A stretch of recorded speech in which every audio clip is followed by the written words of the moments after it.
Olá, este é o Poder Entrevista. Eu sou Guilherme Waltenberg e vou entrevistar a presidente da Associação dos Diplomatas Brasileiros, Maria Celina de Azevedo Rodrigues. Maria Celina tem 80 anos. Foi embaixadora na Colômbia, embaixadora junto às comunidades europeias em Bruxelas, cônsul-geral em Paris e está em seu segundo mandato como presidente da Associação dos Diplomatas Brasileiros. Embaixadora, muito obrigado por ter aceitado o convite. Guilherme, é um prazer enorme estar aqui. Então, temos conversado muito em diversas ocasiões, mas estar aqui realmente com você gravando essa entrevista é absolutamente um prazer para mim. E eu agradeço também a todos os web espectadores que assistem a este programa. Essa entrevista está sendo gravada no estúdio do Poder 360 em Brasília, em 27 de outubro de 2022. E para ficar sempre bem informado, inscreva-se no canal do Poder 360, ative as notificações e não perca nenhuma informação relevante. E eu começo essa entrevista perguntando, embaixadora, como a senhora avalia a diplomacia no governo de Jair Bolsonaro? Guilherme, a diplomacia, o Itamaraty, ao longo dos, eu diria, séculos, se acostumou a estar, como carreira de Estado, a serviço do Brasil, sobretudo. Então, sob o presidente Jair Bolsonaro, ou quem quer que seja, ele mantém um certo rumo. Há um profissionalismo muito grande dos diplomatas, porque, sendo uma carreira de Estado, nós representamos mais do que nunca os interesses do Brasil. Mudam tônicas, são sublinhadas outras prioridades, mas no final acaba tudo sendo mais ou menos nivelado, porque há uma coisa que não muda, que é a realidade. E a realidade acaba por se impor. Eu já tinha dito isso uma vez e eu continuo mantendo ao longo desses anos exatamente isso, porque todo mundo quer saber como é que se faz, o que aconteceu, etc. Ele disse assim, a realidade se impõe. E essa realidade acaba sendo o norte da política, entende? Quer dizer, você não pode escapar a ela. Você pode querer isto, querer aquilo, mas se você não declarar uma guerra, é muito difícil você mudar a essência das relações entre as nações. A tônica pode ser maior, pode ser menor, pode ser mais forte de acordo com o seu interlocutor no outro país, entende? Pode ser mais fraca de acordo com o seu interlocutor no Brasil, mas no final das contas acaba tudo se nivelando. E nós vamos executando políticas que se mantêm perenes, porque a essência da relação entre os países é cultura, é interesses comuns, são laços, vínculos afetivos. Quer dizer, como é que você vai mudar, por exemplo, a política com relação a Portugal? O presidente pode não querer ver o presidente de Portugal num determinado momento, mas o que permanece são as relações entre os povos. Nós temos um contingente de brasileiros em Portugal nunca antes visto, entende? E você não vai dissociar isso nunca. Quer dizer, nós somos todos, de uma forma ou de outra, um grande número de brasileiros, eu mesma, sou neta de português. Quer dizer, isso, mude o presidente ou não mude, ele não recebe o presidente de Portugal ou o presidente anula, porque qualquer razão que seja, permanece o vínculo histórico, permanece o vínculo cultural, permanece o vínculo de interesses comuns que não vão mudar. Uhum. O ex-ministro Ernesto Araújo, que ficou no cargo de ministro de chanceler de janeiro de 2019 a março de 2021, teve uma frase célebre de que ele aceitava que o Brasil fosse um pária. Em algum momento o Brasil se tornou um pária nas relações internacionais?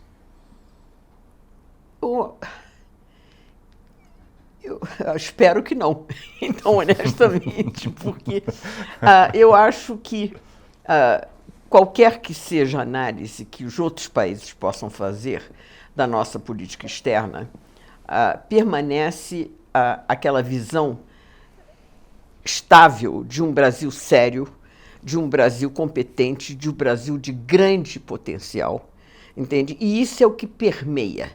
E todos sabem, todos os outros países sabem, que qualquer que seja a situação, qualquer que seja a política, ou qualquer que seja o presidente, essa essência do Brasil, de potencial brasileiro, de um povo bom, de um povo ambicioso no sentido de seguir adiante, apesar das dificuldades, de um povo trabalhador, essa não vai mudar. Então, presidentes são temporários. Eles entram, eles saem, eles vão, eles mudam, mas não altera, quer dizer, não altera muito a questão. É uma passagem, é uma fase de crescimento, eventualmente como um adolescente, que pode ser teimoso, etc. e tal, mas que acaba superando isso. Então, veja, por exemplo, presidências do Fernando Henrique para o Lula, entende? Eram quase que antítese uma da outra, no sentido de personalidades, de cultura, de formação, etc. e tal, entende? E acabamos tendo uma transição tranquila, sem problemas, e não houve grandes abalos, não houve nenhum tsunami nessa passagem.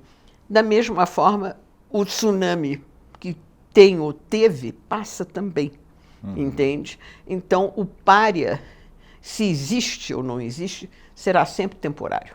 Porque a essência do Brasil, a essência da diplomacia brasileira, permanece.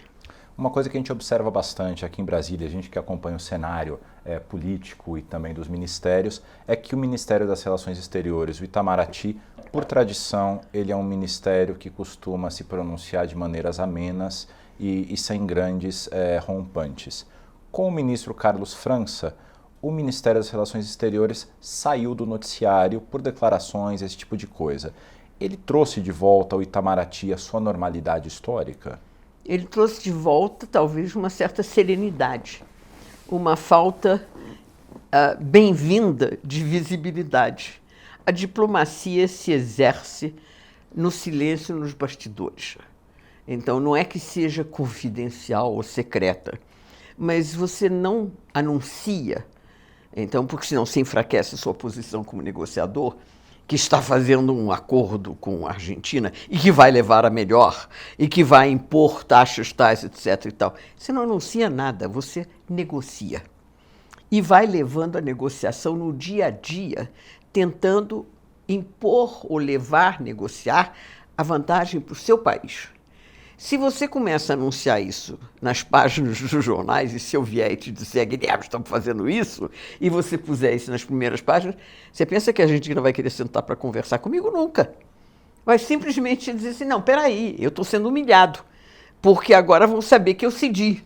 Entende? Isso se passa também para o Brasil, quer dizer, qualquer concessão que você faça em negociações, quaisquer que elas sejam, políticas, econômicas, comerciais, etc., tem que ser feitas de uma forma que preserve a imagem dos negociadores e dos países envolvidos, porque a negociação representa uma concessão de parte a parte para chegarem a um acordo comum.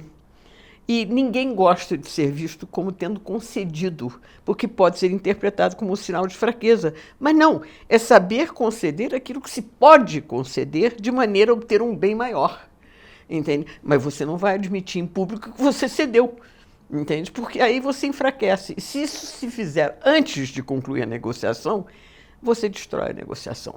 Então, é a tal história. O que o ministro trouxe de volta é essa reserva que a gente aprende a ter para conduzir as relações internacionais. Entende? Uma certa sobriedade. Entende? Que é muito bem-vinda, muito bem recebida, inclusive porque nós estávamos sobressaltados, eu diria. No Congresso tramita a PEC 34, que permite a congressistas assumirem cargos de embaixadores sem perder o mandato. Qual é a consequência dessa proposta de emenda à Constituição, embaixadora? Essa emenda é uma ameaça, inclusive, às cláusulas pétreas da Constituição. As cláusulas pétreas são aquelas que são o que um antigo ministro diria imexíveis, entende? Você não pode atingi-las. Há duas aí que é a separação de poderes. Executivo, legislativo e judiciário não devem se sobrepor nem entrar no terreno do outro. E há uma outra que é da federação. A política externa, quando você exerce, por profissionais que são treinados normalmente até chegarem a embaixador durante 30, 40 anos para chegarem lá, então tem várias etapas, estudos, teses, etc. Você exerce em nome de um interesse do Brasil. ela não pode ser nem partidária, nem estadual. Ela é nacional. E muitas vezes esse nacional não corresponde ao interesse de um determinado Estado, mas foi visto que, em benefício de todos os outros, você tem que adotar aquela política. Eu, quando era conselheira, tivemos a ocasião de ter que aceitar ou não os termos de um acordo internacional do cacau. E, naquela oportunidade, reunimos todos os órgãos interessados na esplanada, os ministérios de agricultura, etc., para ver qual seria a nossa posição. E decidiu-se que nós não íamos aceitar aqueles termos porque o que se chamava de preço gatilho para desencadear a venda ou suspender a venda do cacau em favas, entende? Não atendia os nossos interesses. E os importadores, que eram os países desenvolvidos, sobretudo a Holanda, que importava muito para transformar em manteiga de cacau, etc., estavam interessados, claro. Mas nós dissemos, não dá. Porque o objetivo do Brasil era incentivar o pessoal do Brasil, cultivadores, os cacauicultores, a industrializarem, a transformarem no Brasil a manteiga de cacau. Então, o cacau em manteiga e, eventualmente, até fabricar chocolate. Hoje em dia, nós temos chocolates muito bons, muito gostosos. Então, como eu sou uma chocoholic, entende? Eu gosto, aprecio e vou experimentando de todos. Mas o objetivo era esse. O único estado que se negou a apoiar essa iniciativa foi a Bahia. Então, eu transponho essa minha experiência para... Já imaginou um embaixador que fosse da Bahia, um senador que fosse da Bahia e que dissesse simplesmente, entende, não vou cumprir essa instrução? Mas os outros estados todos eram favoráveis. O objetivo maior era incentivar a industrialização, o beneficiamento do cacau. Mas ele era baiano, ele não poderia voltar para casa se ele fizesse e apoiasse essa emenda. Por isso é que a gente tem que tomar muito cuidado quando a gente tenta transferir para o nível estadual a responsabilidade de uma política nacional. Ou seja, corre-se o risco de transformar a diplomacia brasileira numa diplomacia municipalista. Exatamente. Entende? Não chegou a esse nível ainda, mas pode chegar. Então, o resultado. Você não pode. E, além de tudo, por mais que ele peça licença do cargo como senador, entre o suplente dele, evidentemente, ele pertence a um partido. E a política externa não é nem partidária, nem estadual. E não pode ser. Ela tem que ser apartidária e ela tem que ser nacional. O interesse nacional tem prevalência sobre todos os outros. Tem um outro aspecto também, há uma alegação de que o senador pode ser ministro de Estado. Pode, realmente é tal história. Ele não perde o mandato dele. Mas o senador não pode ser secretário executivo de um ministério. E se a gente transpuser para o nível de embaixador, poderíamos considerar que ele seria um secretário executivo. Mas legalmente ele não pode. Mas você tem ministros, secretários executivos, que ele, senador, não pode ser, sem perder o mandato. Ele tem que perder o mandato. Ministro, ele assume, sem problema. Aí, quando você vai para o lado da diplomacia, você tem o ministro das Relações Exteriores, tem um secretário-geral ainda, e, eventualmente, você tem um embaixador, que corresponderia mais ou menos a um secretário executivo. Então, e ele não pode, legalmente, aqui no Brasil, ele não pode exercer essa função. Por que que ele vai ser secretário executivo? E por que que ele vai receber ordens de um executivo, que é o presidente quem dá as ordens, dá as instruções, no final das contas, de um presidente e que ele, afinal das contas, ao qual ele não está subordinado. Um senador é independente. Ele tem um mandato, ele foi eleito para defender os interesses de um Estado no Brasil e não junto a um governo, o presidente da República. E ele vai receber desse mesmo presidente instruções para defender quem? Lá fora? Quer dizer, há uma certa incongruência nessa ambição. Então, isso aí, inclusive, pode prejudicar a imagem de seriedade da política externa, que estaria sujeita, evidentemente, a oscilações e interesses partidários, eventualmente, porque o senador é isto, é eleito por um Estado e por um partido. Isso, para nós, é uma incongruência e atinge elementos básicos, ameaça a estrutura da Constituição. E como é que vocês da Associação dos Diplomatas estão se movimentando para tentar barrar essa proposta? Mostrando que isso aí é uma grave ameaça à separação dos poderes e pode, inclusive, representar eu chamaria não um fim, mas, enfim, uma decomposição da política externa. Então, e de toda uma carreira. Como é que se explica para um jovem que ele vai passar mais ou menos 30 anos estudando, trabalhando, treinando, para chegar, eventualmente, se chegar a embaixador, e ter que disputar posto com um senador? Quer dizer, você vai desestimular a entrada, porque você diz, não, peraí, se eu vou ter que começar a disputar, porque isso abre a porta, entende, para qualquer coisa. Amanhã você pode ter juízes do Supremo Tribunal que também considerem que estejam sendo discriminados e que queiram também ser, sem perder o seu mandato, queiram ser embaixadores, chefes de missão no exterior. E, quer dizer, onde é que a gente vai traçar essa linha? O meu princípio é sempre o seguinte: se quer tentar chegar a embaixador, porque nem todos chegam, entende? Faça concurso.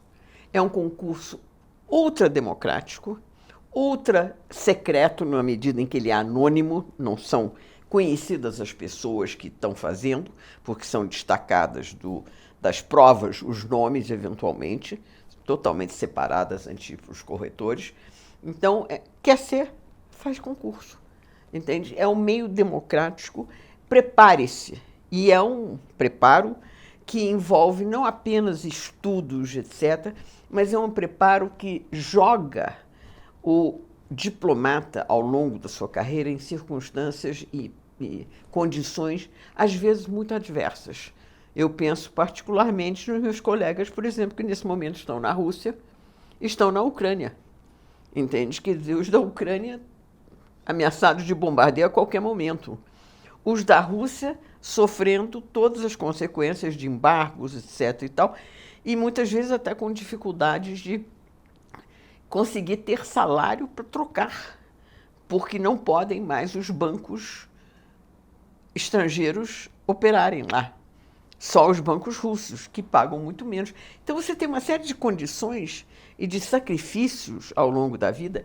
E esses jovens sofrem, entende? Educação para os filhos, etc. e tal. Tudo isso, as familiares que estão longe, quantos não passaram 2, 3 anos sem poder voltar ao Brasil por causa do Covid? Não só o Covid aqui, mas o Covid lá também. Isso é muito frequente, mas muito frequente, e as pessoas não têm a dimensão disso aí.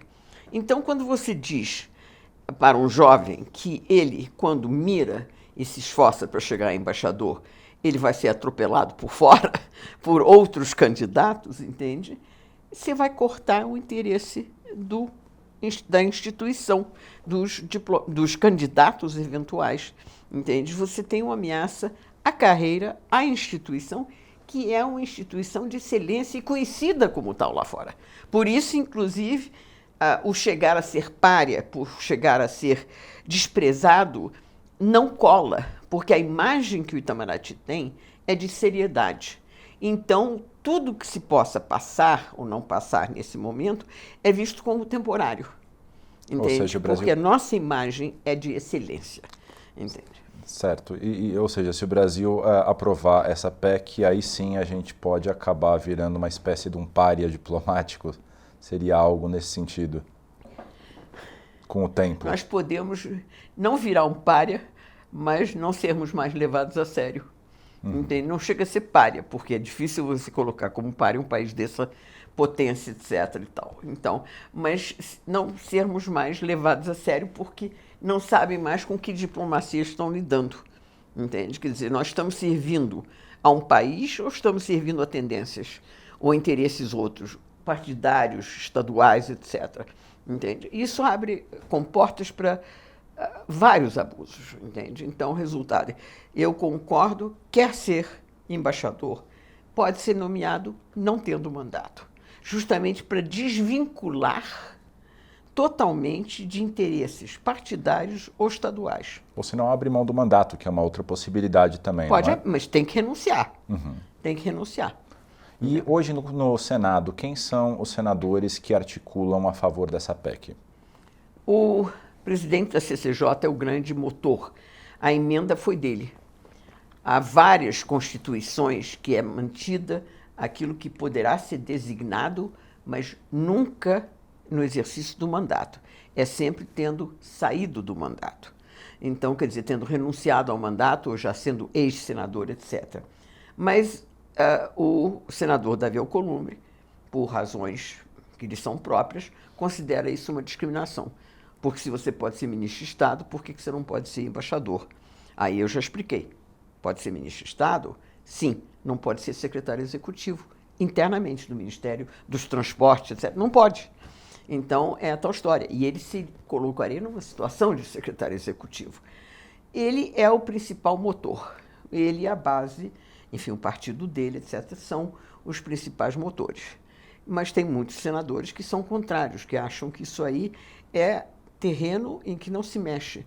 E houve a sabedoria de vários pais da Constituição de manter essa situação de que, para ser chefe de posto lá fora, um político não pode estar no exercício do mandato, nem licenciado.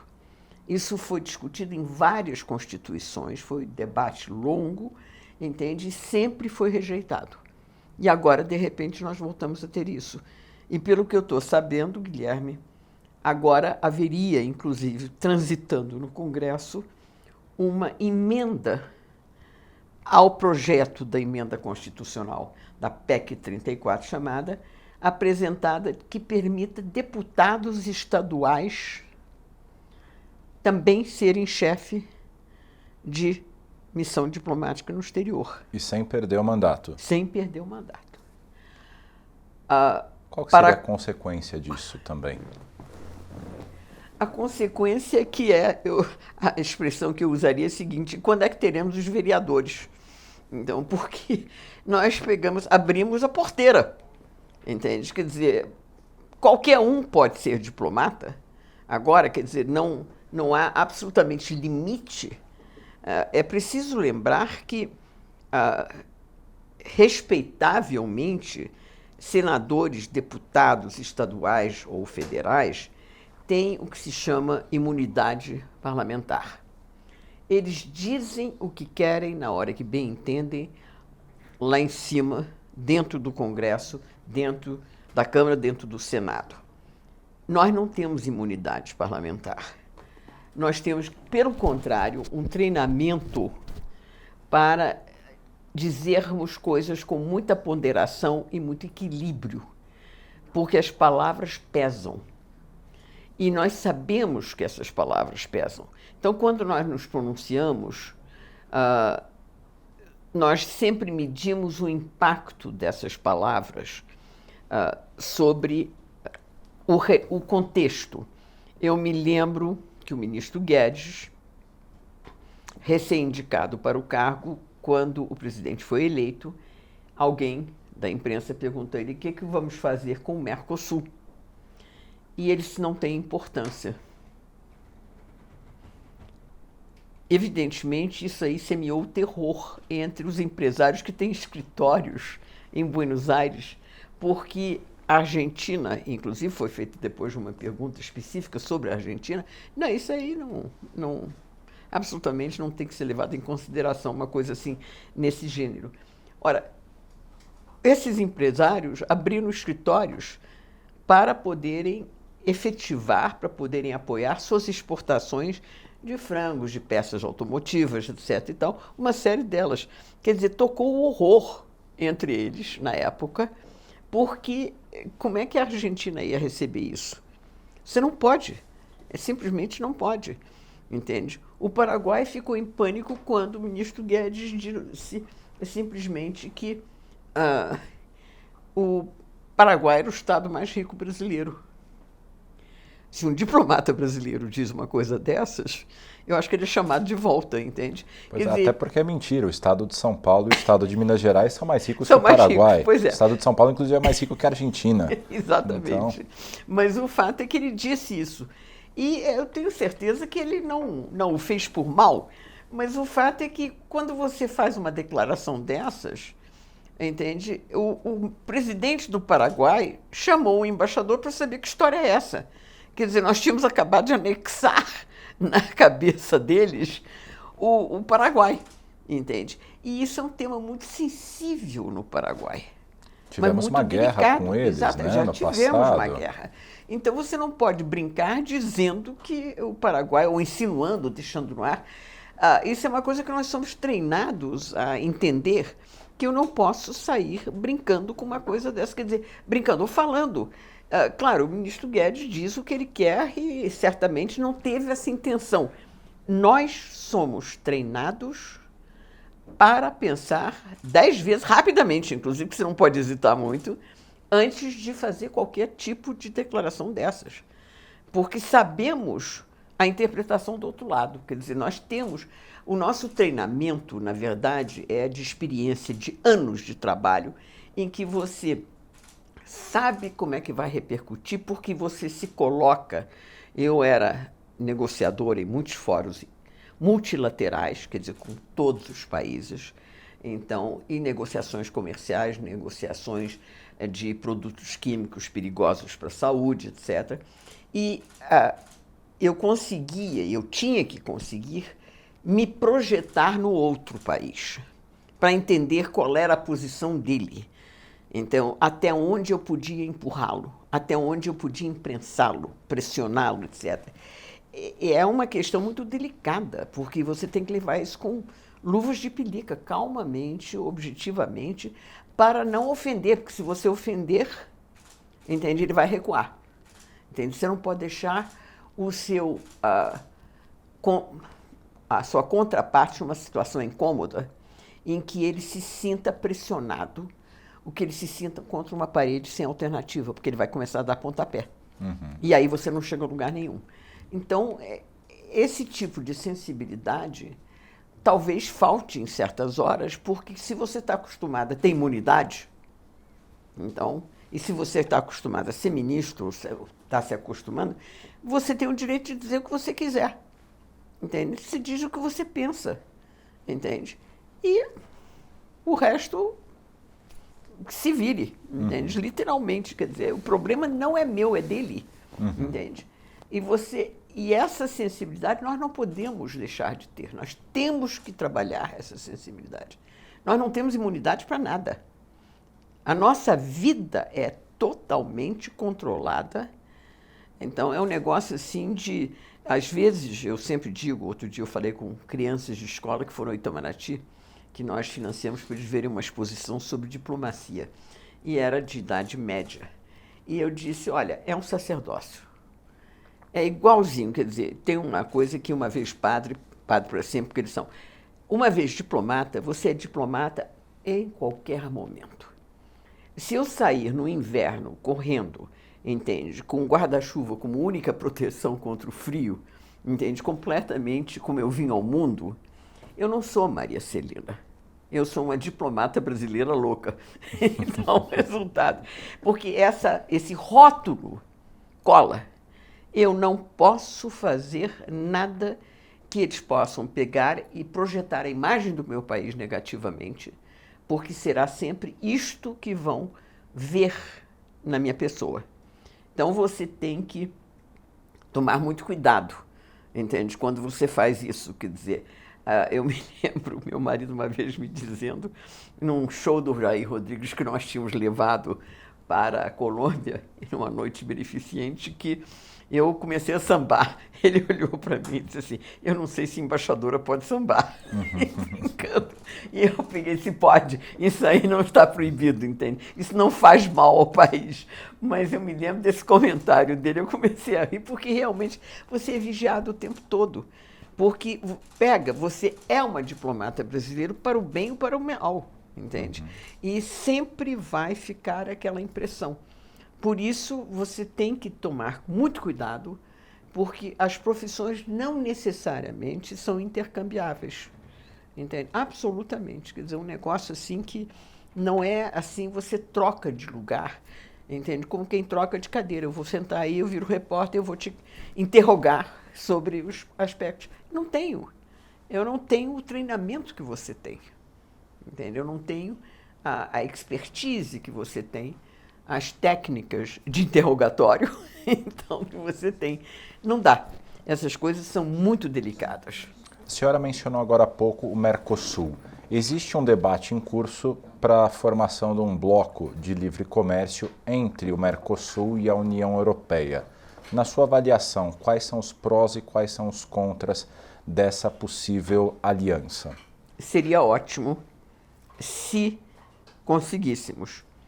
Eu fui embaixadora em Bruxelas, junto às comunidades europeias, e sempre batalhamos para que esse acordo fosse para diante. Mas isso tem mais de 20 anos. E eu devo dizer que quando houve, há 3, 4 anos atrás, o grande festejo de concluíram o acordo Mercosul-União Europeia, eu, não sendo cínica, virei e disse assim, isso tem muito chão pela frente. Porque a União Europeia se pauta os países individualmente pela opinião pública. E essa opinião pública tem uma influência muito grande. Eu trabalhei em Bruxelas junto às comunidades europeias em 3 oportunidades, conheço bem o mecanismo. E eles atendem à opinião pública. Houve a questão da vaca louca, as exportações de carne para lá caíram barbaramente, porque havia vaca louca. Quando tem floresta batida que chega lá, por qualquer razão que seja, porque obviamente tem uma exploração também do lado de lá muito grande desse episódio. Não que a gente não tenha culpa no cartório, mas essa culpa é multiplicada por 100 no interesse mesmo dos europeus, obviamente até para proteger a agricultura deles. Então, eles alegam que isso. Então, se eles acham que nós estamos abatendo floresta para fazer pasto para gado, cai a exportação de gado, cai a exportação de carne. É um negócio impressionante. O reflexo é imediato, porque o termômetro é a população, entende? E a população rejeita isso. E trabalham muito bem esse aspecto, exploram muito bem na imprensa. Tudo isso se reflete nas nossas exportações para aquele mercado. Tem futuro? Possivelmente, sim. Mas já acho que ainda tem muita água para passar por debaixo da ponte. Quer dizer, já passaram quase 4 anos desde que eu disse isso aí ainda vai demorar muito. Outra negociação em curso é uma possível entrada do Brasil na OCDE. Novamente, quais que são os prós e os contras dessa possível entrada? Essa também vai demorar. Essa vai também demorar. Eu acho que os prós, sobretudo, são as obrigações que a gente assume, entende? Não que a OCDE vai nos dar grandes vantagens, entende? Um acordo com a União Europeia que trate bem a agricultura nos dá mais vantagem. Mas a OCDE impõe parâmetros, medidas que nós temos que atender. E essa disciplina seria extremamente benéfica, de endividamento, de leis de transparência. Então, todo esse conjunto de legislação que eles têm para seguirem, para tornarem o país mais previsível, etc., é extremamente benéfico porque nós temos, infelizmente, uma série de descoordenações internas, entende? Temos muita legislação e pouco respeito à própria. Então, acho que nesse sentido, mais do que qual é a grande vantagem, entende, que a OCDE possa nos oferecer, é nos impor um certo rigor nas nossas contas, nas nossas transparências, na maneira como a gente, digamos, o termo geral seria a governança do país. Entende? Na hora que eles impõe isso e nós aderimos para entrar para a OCDE, termos esse selo de qualidade, entende? É bom, entende? Porque nos obriga a uma disciplina interna e, ao mesmo tempo, o selo de qualidade de governança estimula investimentos. Investimentos criam emprego. Emprego gera renda. E renda beneficia quem não tem nada. E nossa entrevista está chegando ao fim, mas ainda dá tempo de uma última pergunta. O mundo vive um momento bastante turbulento. Guerra na Ucrânia, as relações dos Estados Unidos com a China não estão no melhor momento. Isso tudo traz riscos e oportunidades para o Brasil. Quais são os riscos e quais são as oportunidades para o Brasil nos próximos anos, dado esse contexto global? Guilherme, eu acho que é um pouco cedo, talvez, para a gente poder avaliar a dimensão, porque nós entramos nessa turbulência no início desse ano. E ainda estamos tentando entender o tamanho da turbulência. Quer dizer, pipoca de um lado uma coisa, um problema, um outro, etc. E tem grandes vantagens que nós podemos utilizar a nosso favor, mas os riscos é de uma má escolha de políticas que possam, digamos, agravar a situação atual, entende? A situação econômica. Nós não podemos nos precipitar, acho que nós temos que deixar um pouco, sentar a poeira, acalmar um pouco, vermos como é que isso está, porque só agora que a dimensão do problema está sendo sentida nos Estados Unidos, na Europa, que, no fundo, são os que determinam o rumo. As políticas que eles adotarem vão afetar aquelas que nós deveríamos adotar. Então, as políticas que a China adotar vai afetar também aquilo que nós deveríamos afetar ou vai nos afetar diretamente. Quer dizer, há uma diminuição, é que nem a Covid. Todos os problemas, hoje em dia, são internacionais. Não existe isolamento absolutamente entre as nações. Nós temos que aprender a cooperar um com o outro. Então, a Covid foi uma grande lição nesse sentido. E essa guerra agora também é uma grande lição nesse sentido. Quer dizer, você não pode simplesmente dizer assim, embargo aqui, faz não sei o quê, faz isso, faz aquilo, porque isso repercute em cascata para todo o mundo. É impressionante, entende? Há uma interligação. O mundo está totalmente interligado pela mídia. Então, antigamente, outro dia estavam me dizendo assim, nunca houve tanta violência, não sei o quê, contra as mulheres. Eu disse, eu acho que sempre houve, não houve, era publicidade. Então, é tal história. Estamos na mesma situação. É muito difícil você isolar e dizer, essa guerra está lá, entende? Não está lá, não, está aqui também, entende? Quer dizer, é muito difícil e você tem que ver como, passado essa turbulência maior nesse momento que nós estamos começando, ela deixou de ser uma guerra de primeira página para vir a guerra de página 5, página 6, uma nota de rodapé, então um noticiário assim, uma bomba ou outra que leva de volta à primeira página, mas está baixando agora e o pessoal está tentando entender o que está acontecendo e como é que vai conduzir. Ontem eu li que os Estados Unidos estava começando a ficar talvez menos solidário com a Ucrânia, entende? Ou seja, está se afastando, está se afastando do cerne do problema. O que eles fizerem vai afetar o mundo inteiro. O que a China fizer vai afetar o mundo inteiro. Então, eu acho que é muito cedo a gente tentar projetar. Se eu soubesse isso, se eu tivesse essa bola de cristal, eu ia estar vendendo os meus serviços então, de projeção, Guilherme. Mas eu acho que nós saberemos escolher bem. Entende? Teremos a ponderação de adotar políticas tranquilas, objetivas, calmas e, sobretudo, que sejam em benefício do país. Chega ao final esta edição do Poder Entrevista. Em nome do jornal digital Poder 360, eu agradeço à embaixadora Maria Celina de Azevedo Rodrigues. Eu que agradeço, Guilherme. Foi um prazer estar aqui.